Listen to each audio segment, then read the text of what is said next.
10월 26일 복된 이 아침 하나님께서 우리에게 주시는 귀한 말씀은 출애굽기 38장 1절에서 20절의 말씀입니다. 하나님께 더 아름다워져라 라는 제목으로 같이 말씀 나누도록 하겠습니다. 브살렐이 이제는 조각목으로 번제단을 만들게 되는데요. 성막들 중앙에 배치되어서 하나님께 드려질 희생 제물을 바치는 데 사용되어지는 그곳입니다. 그 규모가 길이는 5규빗이고요. 너비도 5규빗, 그러니까 네모 반듯하고 높이는 3규빗에 해당되게 됩니다.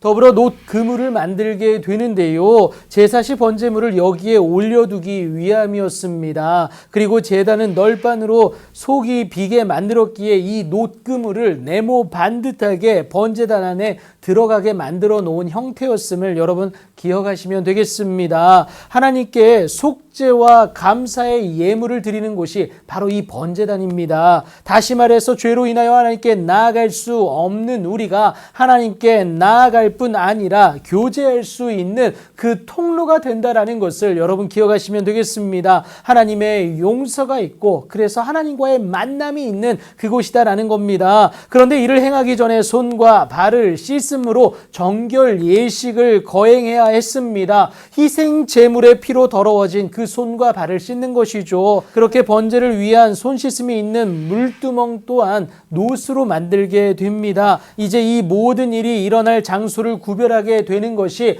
오늘 본문 9절부터 13절까지 자세히 나와 있습니다. 이것을 요약해 보면요. 뜰의 남북으로 50규빗입니다. 약 22.5m예요. 그리고 동서로는 100규빗, 약 45m를 말씀드릴 수 있겠습니다. 여러분, 이것은요 회막의 크기와 동일했습니다. 이어서 성막의 출입구 제작 현황에 대해서 말해주는 것이 오늘 보면 14절부터 15절입니다. 여러분, 여기는요 죄된 인간이 하나님의 거룩한 임재 가운데 들어갈 수 있는 유일한 통로였습니다. 그런데 이 문으로는 제사장만이 아니라 레위인과 평민까지 모두 들어갈 수 있었다라는 것을 여러분 기억하시면 되겠습니다.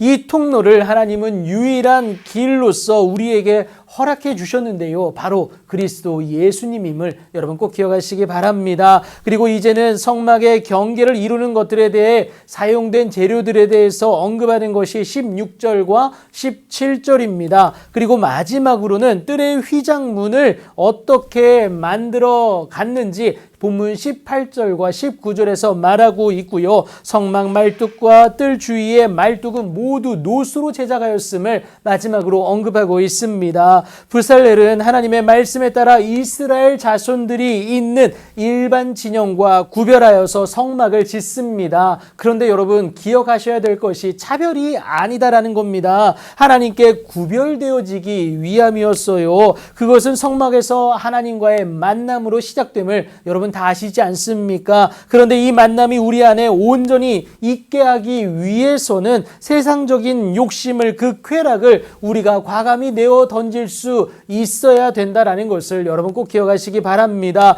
회막문에서 수종드는 여인들이 과감히 그 거울을 내어놓지 않았습니까? 브살렐이 이것으로 물두멍을 만들게 되는데요. 하나님의 용서가 있고 그래서 하나님과의 온전한 만남이 시작될 그 번제, 곧 예배를 위해 더러워진 그 손과 발을 씻는 곳 아니겠습니까? 우리의 죄의 자백이고요. 그것은 회개입니다. 세상의 것들을 주인 삼았던 어제를 내려놓고요. 하나님이 주와 그리스도 되게 하신 예수님만을 주인 삼아 하나님께 나아갈 것을 결단했던 그 모습이 이 여인들의 모습 가운데서 우리가 발견할 수 있다라는 겁니다.